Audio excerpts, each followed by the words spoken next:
Hey everybody, it's Justice for Comics. It's Saturday evening. What is it? Almost 7 o'clock Eastern Standard Time. I'm going to be reviewing the CBSI Hot 10 list. This list comes out every Friday evening. I don't know what time. Usually it's late in the evening when Ben wakes up from his drunk stupor and decides to get this list published. I don't know. Oh, Ben. I like to rag on Ben. He's such an easy target. So we're gonna do that now. We're gonna jump into his list. Um, we're gonna take a look at. Let me just set my thing to do not disturb here. Getting all kinds of text messages.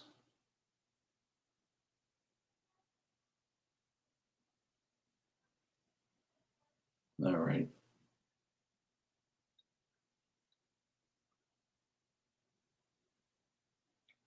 All right, let's take a look here at the honorable mentions first.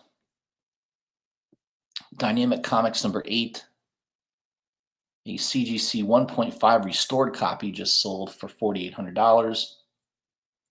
Only 2 of the 6 seem surprised by the candle-holding scalped monster. That seems odd, right? Yeah,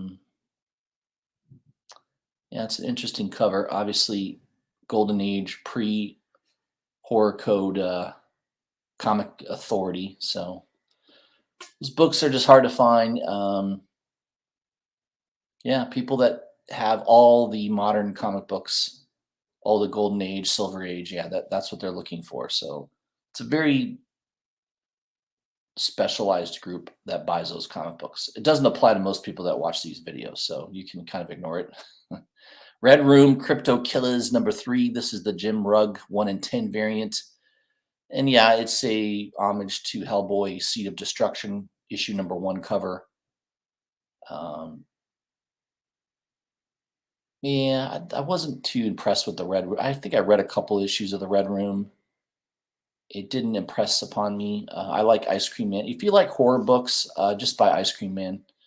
Save your money and just buy Ice Cream Man. That's the best horror book to buy, in my opinion. Number 10 on the list is Spawn number 275.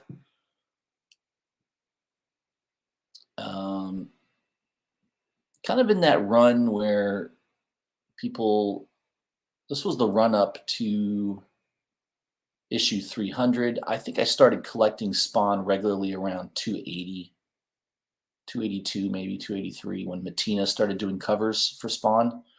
That's when I kind of got into Spawn again. I mean, I used to collect it when it first started back in the early 90s. This is the, I guess, first appearance of a character called Misery. Sort of a hot book right now, $25 to $30. Might be a good one to look for at your local LCS. If they have Spawn back issues, that might be a good one to breeze through and look. Number 9 on the list is Saw Rebirth number 1. Everyone remembers the Saw movies. I don't think I watched all of them. Maybe the first 1 or 2. I'm not a big horror fan. I mean, I like some horror movies, but I don't know. I like to feel good after I watch a movie, not shocked and grotesque and wanting to take a shower when I get home from the movie theater. So I'm just not a big fan of horror movies, but yeah, I guess there's another Saw movie coming out, I guess, at some point. Who knows? Saw number 10. Is it the 10th installment? So it's getting a little interest in that book again. Number 8 is Darth Vader, Black, White, and Red, number 4. This is the Kevin Eastman 1 in 25 variant. Yeah, it's a cool cover, especially if you like Eastman's style of art. You get to see Darth Vader rendered that way, so $40 to $50. And people will buy it because it's Kevin Eastman. That's what I can tell you. Number 7, Incredible Hulk. Number 2, the Linnell Francis Yu 1 in 25 variant. Yep, $50. That's about what I paid for my copy. I was not able to get it for ratio. And of course, I saw it for ratio at a couple websites. and didn't pick it up like I should have. I did like the cover. I think it's an awesome cover. There's also some new characters. First full appearance of the Elders, uh, a new group that's going to be trying to destroy Hulk.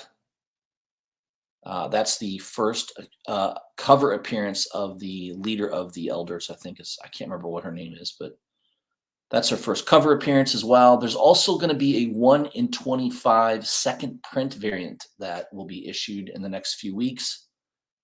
I saw a lot of websites have already sold it out at the $50 range. Expect that to climb. Don't be surprised if that's $80 to $100 by the time it comes out. So um, on those second print 1 in 25 variants, no one gets those for ratio. Basically, all the shops that order 25 copies of a second printing, they immediately get double price. So $50 is about the cheapest you're going to get those 1 in 25 second printings, and then go up from there. So yeah, at this point, unless if you didn't grab it in earlier this week, it's probably $65-$70 now. Number 6 is Captain America 750. This is the Joe Quesada San Diego Comic-Con panel variant. What does panel variant mean? It means this was issued while they were doing a panel discussion at the Comic-Con. I'm not too sure what panel means. Going for $150. Yeah, it's a nice rendering of Captain America. Quesada did a nice job on that. Yeah, maybe it's more rare. I don't know. Who knows what the print run is, but it's going for $150 right now. Number 5 is What If Dark Spider #1. This is the Rose Besh 1 in 100 Virgin variant. Yeah, Rose Besh definitely has her fans, and I did pre-order this for $100. So the fact that it's going for $175 makes me feel nice, warm and cozy. Ben is questioning the art of Rose Besh by questioning her 4-inch waist. It's called perspective, Ben. If you went to art school, you would know about that, but I'm pretty sure you didn't. So yeah, I don't think you're of any authority to comment on art style. Number 4 is Amazing Spider-Man number 29. This is Linnell Francis Yu. This is another San Diego Comic-Con panel variant, going around 100 to 150. Yeah, it's a good cover by Linnell. Yu has done some really good covers in the past. I like that Hulk one, for instance. And then some of them are just average. This one's just a little bit above average. I wouldn't say it's fantastic. I don't know. And why has Ben always questioning the art? He's always like, why are they jumping so high above the city? Did they jump out of a plane? Ben. Ben needs a hobby. I don't know. Ben, why don't you let me write a couple lines of editing for you? Let me edit your list before you publish it. I won't even charge you. How's that? Free of charge. Number 3, Daredevil number 11 from 2016. Going for $30. First appearance of Muse in this issue, maybe. I know I have the regular issue. I don't know if I have this Ron Garney. I think it's a variant, this one, but I think I have the regular copy. But yeah, that's a good one to dig for in the back issue bins. It's 2016. It's hard to believe that's, 7 years ago? My goodness, crazy. Number 2 on the list is Batman Gargoyle of Gotham number 1. This is the ash can, going for about $40. Yeah, it's a cool cover. I'm not a big fan of ash cans because, first of all, it's not a full comic book. It's usually about a third of a comic book. It's basically just a preview of a comic book that's coming out. So not typically a fan of ash cans, but if you got it cheap for $10, $15, this is a good time to unload it, in my opinion. Number 1 on the list is a book I've never heard of, Save Now number 2. San Diego Comic-Con exclusive, going for $200. I guess this is a Bad Idea comic book from Matt Kint. I don't know much about it. Cover's kind of interesting. Kind of dig the cover. You know, she's got something going on with her lip, like a little Stallone action on her lip there. I don't know what that's supposed to be. Um, but obviously limited, $200 book. Yeah, it's probably not on my radar anytime soon. So yeah, that might be a book that if you really have designs on buying it, maybe wait a few months when the hype dies down. Don't buy it this week. Obviously, it's just on the hot 10 list, so prices will be at a premium right now. But 2, 3, 4, 5, 6 months from now, I'm sure this book will be a distant memory, and prices will be reflective of that, most likely on eBay. So there's your list, guys, of the books that made the hot 10 list this week, according to our good friend Ben. I agree with a couple of them. I like the Spawn cover. I like the Darth Vader cover. I like the Hulk cover. Obviously, I bought that one. I like the Rose Besh cover. I purchased that as well. And I like the Gargoyle cover. I just don't like ash cans. But then I think the Daredevil is a good one too if you can find it for cheap. But that's about it. I'm not really into chasing the San Diego Comic-Con variants just because I do think that the price on those will come back down to earth at some point. So don't chase those. I would wait a few months, let the hype on that die down, which it will. If you don't believe me, go look at last year's San Diego Comic-Con variants and go see what the prices were going for those last year and what they're going for now. Try 50% less. So keep that in mind. That's the history of these variants.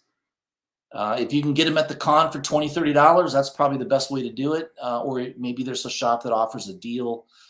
The only books I got from San Diego were the pre-sold books from Trinity because they got you in. I'm a Trinity Comics insider, so I got early access to stuff that the public doesn't get. So I've got better pricing. I got the books pretty cheap, and I could sell all my copies right now for a pretty good profit. So that's the way to do it. If you're going to do any of these con exclusives, try to work one out with a shop that has an in. They're going to be getting a supply because they're at the con promoting a particular book or a particular artist. That's the way to do it. I think Trinity is a good one, just because they usually highlight 2 or 3 artists at the San Diego Comic-Con in New York. They usually do the big cons, and that's about it. So that's my list. That's my review of the list. Let me know what you guys think. Yeah, let me know your comments. Leave that comment. Like and share my videos. That's how the channel grows. I will be doing another video on Wednesday highlighting New Comic Book Day. I should be getting a couple of books in the mail in the next few days as well, so I'll try to highlight that. But schedule is back to normal now. I should be doing Wednesday New Comic Book Day videos and live streams, Thursday night live streams, and then most likely Saturday just a recap video of the Hot 10 list. So that's kind of the schedule, 3 times a week. Hope that keeps you guys busy. Make sure you also follow my Instagram account, Justice for Comics. I do post a lot of comic books. In fact, I posted one today of a book that's coming out tomorrow. There's an exclusive coming out tomorrow at 2 p.m. Check out my Instagram so you can see what that book looks like. It's probably going to sell out fairly quick, so if you're interested in it, make sure you set your alarm for 2 p.m. Eastern Standard Time tomorrow. And go check out my Instagram if you want to see the book. All right, guys, that's all I had for you. I hope you have a great weekend, and I'll see you soon.